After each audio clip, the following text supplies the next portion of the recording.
Good morning, grade 4. Good morning, ma'am. Ay, tayo po tayo at magdasal.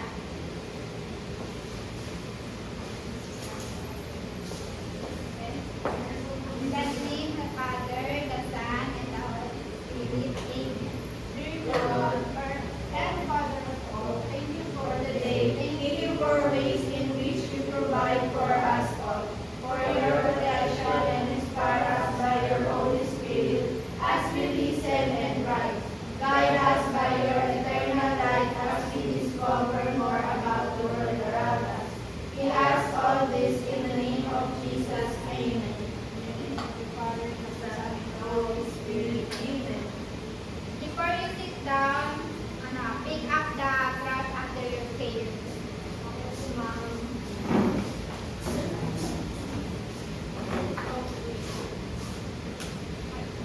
Who is absent today? Very good. Now, classroom rules. Listen attentively. Makinig po ng mabuti sa akin. And engage respectfully. Ano po, dapat po i-respect niyo po ang bawat isa. And if you want to answer, raise your hand before you speak. Pag po may gusto po kayong sabihin, itanong o ano pa man po, dapat po itataas niyo lang po ng pag-astig kamay niyo bago po kayo magsalita. Okay po? Always follow instruction. Lagi niyo pong sundin ang aking mga sinasabi. Okay po. Nurture a positive attitude. Okay ba? Yes po. Get your goal. Discover the sun feature observation. Now, itong tatlo na to, sa halaman muna tayo. Ano ang magandang na idudulot ng araw sa halaman? Ano po ma'am, na lumalaki po ng malaki at malusog po yung halaman dahil may isa nito. Ay, tama po. Tama po. Ano po, sa atin naman po tao, yung usan po, binibigyan po tayo nito ng vitamin D for strong bones and teeth po. Sa hayop po. Ang dami picture. Sige, ano po? Nagpapainit po yung hayop para po sa maganda po niyang katawan. Okay, very good po. Now, wait lang. Now, proceed to moderation. Jackson letter activity. Unscramble the words. Direction. Unscramble the following words related to shadow and the movement of the sun.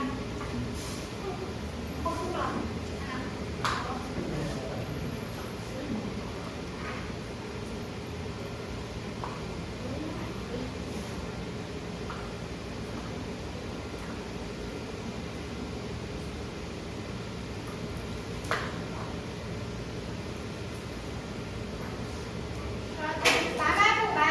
Opo. Ano po? Shadow lang. Ay, sorry.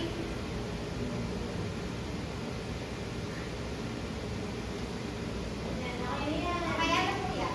Shadow. Anino po? Anino. Tama po. Dahil po, bakit po kaya nagkakaroon tayo ng shadow? Anino? Dahil po may ano po? May sun po. Tama po. Tama po. Itsura daw po nga. Ayun. Wow. Okay, now. Mga masarap po ang candy mo. Thank you. Welcome po. Masarap po mag-disagos.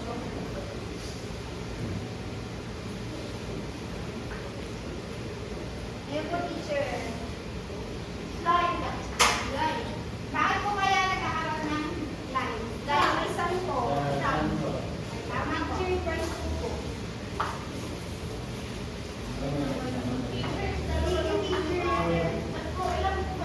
Dalawa lang. Na. Na.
Formation of shadow. Shadow forms when an object blocks light as sunlight.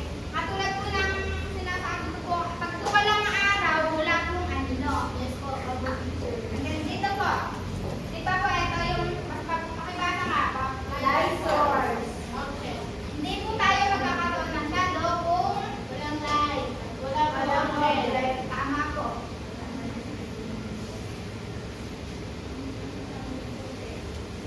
Morning, 6 a.m. to 9 a.m. Since the sun is low, long shadow from behind a person facing it. Ito po. Katulad po ng sinasabi ko sa inyo.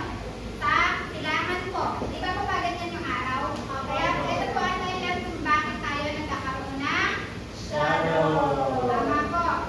Hindi lang po shadow, malaking Shadow. Shadow. Noon, 10 a.m. to 1 p.m. The sun is nearly overhead, creating the shortest shadow. Ito po, yung anak, nakikinig ko ba? Apo. Ito po yung, ano po, yung araw po na to, nandito na po sa pinakatuktok ng pen. Kaya po yung, ano po niya, yung libaran po niya ay diretong pababa. Na nagiging dahilan kung bakit nagkakaroon po yung shadow ng maliliit. So, tama po. Afternoon, 2 p.m. to 5 p.m. as the sun moves lower towards the horizon, shadows become longer again. Nandito na po yung araw. Tapos yung ano po niya, yung shadow, paano po siya ng horizontal or less? Tama po. Malaki po siya, maliit. Malaki po.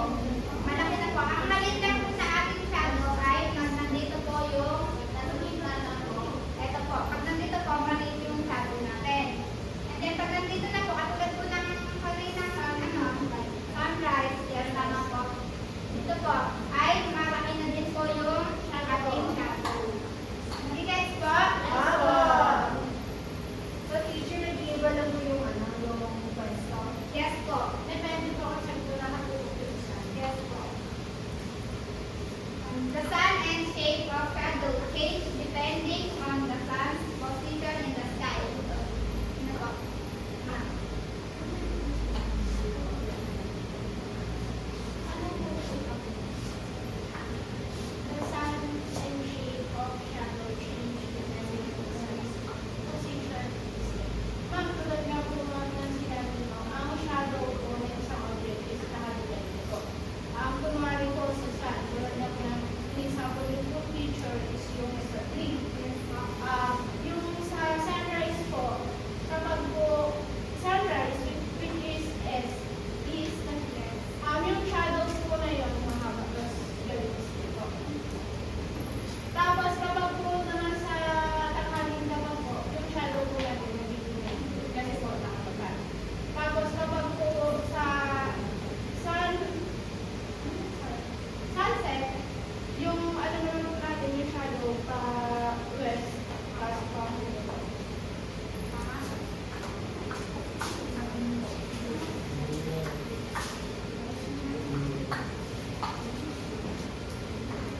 Ito po yung sinasabi ko sa inyo kaganina. Kapag po 6 a.m. papaganon po yung araw. And then, hanggang mag 6 p.m. na po. Let's recap. What happens to your shadow in the morning, noon, and afternoon?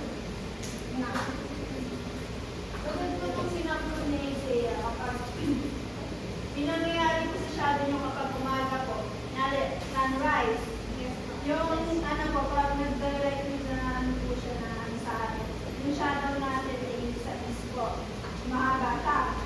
Pag doon naman, kasi pinakataas, pinatuktok, so mainit po yun at yung shadow po natin maikli, kasi nasa taas. Tapos kapag sunset naman po sa afternoon, bumababa na, yung pag nagano sa atin yung shadow, pag ano naman po, pa-west yung shadow. Tama. Now, why do shadows change direction and size? Ano po? Ay, shadow change direction. Bakit ano,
po, punta po dito. Ang paano po? Teacher, yun no, teacher. Paglitan po ng paglitan po ng direction po kung saan po nakapagpaglitan po natin ng ating topic. Naano po namin? Ano po? Okay, okay na po ba? Apo. How does the length and direction of a shadow change as we study in the classroom? Ako po, teacher. Ano po? Kasi po sa, ano po, sinulis po sa nagbabago po yung length at yung direction po ng shadow.